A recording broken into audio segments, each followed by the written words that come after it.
PR's Top Pros Talk, supporting local TV news, featuring Stacey Grimsrud, Vice President at Bospar. And here's your host, Doug Simon. Many people are talking about the uncertain economic times that are being forecast for 2023.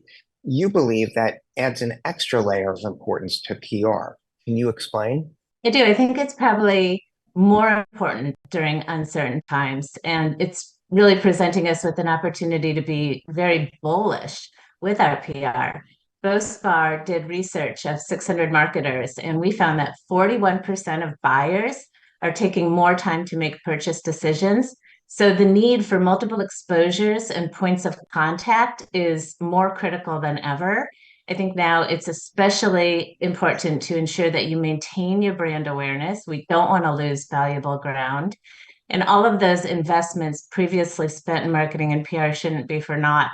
We in PR say we know we're only as good as our last placement. And the same is true for companies. It's important that we stay in the game and make sure that we are continuing to build that brand awareness and keep our name out there in media. Yeah, now one of the important points of context that you like talking about is local TV news.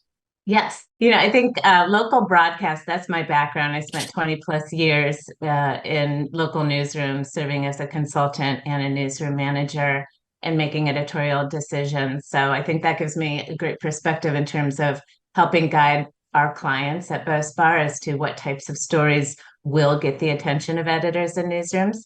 But really for brands, local broadcast is still an important place to be, especially B2C brands. I think for a second choice brand in particular, it's a great place to get your name and coverage. We know that 1 in 3 consumers will purchase their second choice when it comes up in a Google search. So SEO really matters. Broadcasts are targeting women that are 25 to 54 with 2.4 kids, and their primary concern is keeping themselves and their families safe. So if you are a brand that can speak to that audience, and that may be cybersecurity or physical security, auto and tech related products certainly have an opportunity here. Broadcast is a great place to be. One thing to keep in mind in terms of making sure that you take advantage of a broadcast opportunity is to be ready. Have your messaging ready. Know how you want to speak about your product to that target demographic, and have a B-roll package ready to go. It's a missed opportunity to secure a broadcast hit and have them use generic file video that doesn't showcase your product in the best possible light. It's actually really intriguing when you talk about the second tier brands as local TV being even more important for them. Is there any way, any advice on how those brands should approach those opportunities, given your experience at producing TV news? I think going in with a pitch that is timely, that is tied to something that newsrooms are going to be covering anyway is really important. Also to make it as turnkey as possible for the news outlet to go into it with not only the compelling news hook that's relevant to something happening now, but offers a way for the station to advance their story. We know that many outlets are not looking necessarily to recreate the wheel and break stories, but they need to advance their story from show to show and differentiate it from the competition. So anything you can do to help them achieve those goals will be beneficial.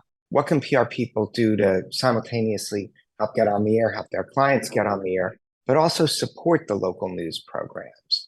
I think, newsrooms are not immune to economic uncertainty either. They're all doing more with less. They have ever shrinking budgets and staff. We're seeing layoffs just today at the Washington Post.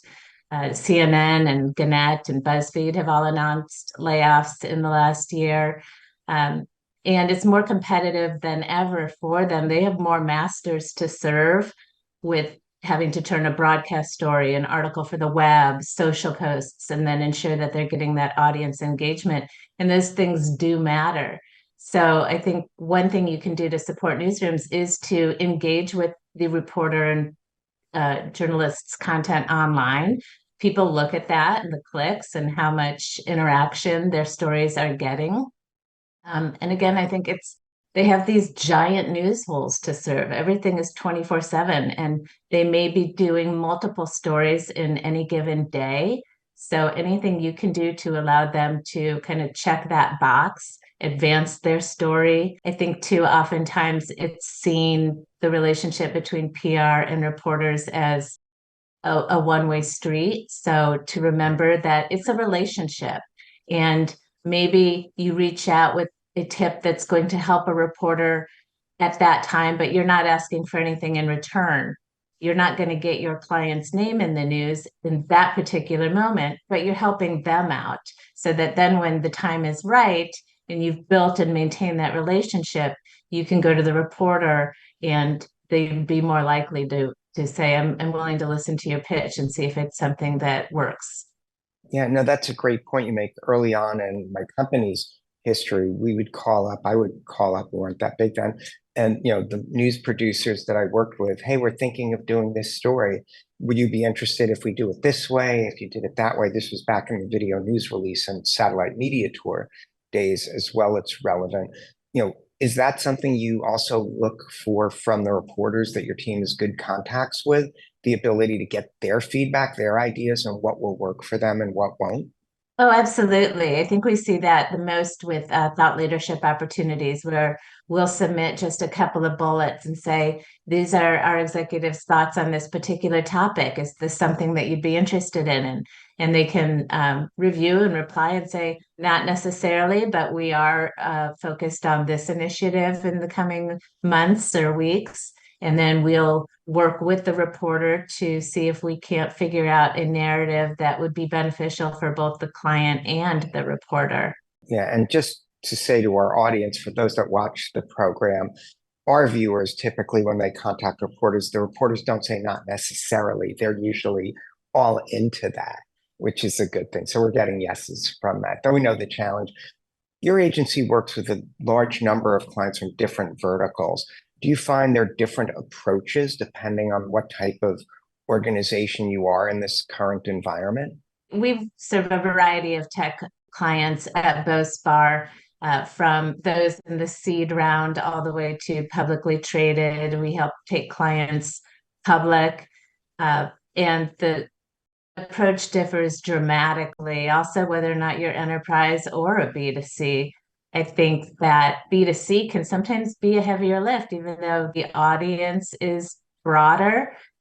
Reporters are inundated with pitches and have so many options to choose that it's difficult to kind of cut through and get their attention for your product. Whereas a very targeted niche company has a very specific media universe that's hyper focused on that. So they're more likely to want to cover what other news announcement you're putting out there. One of the things you mentioned earlier, and sort of related to my unfortunate joke about PR people always getting the bookings, is we know the reality is that's not true and it's hard. Is it an opportunity for younger people entering the space to really try and develop their skills at media relations? Because pitching is a difficult challenge. Media relations is essential at every stage of your career. Now is a good time to be building those relationships again, maybe by offering something you can do to help support a reporter without asking anything in return. I love encouraging new hires to draft pitches with a unique perspective that is sort of unfettered by a history of knowing what works or perhaps what may not work. And they have some of the best and brightest ideas. So while we may not use their pitch as written, it might be a jumping off point and inspire another idea or direction that we could take a media initiative. Great input. Thanks so much for sharing your ideas. My pleasure. Thank you for having me.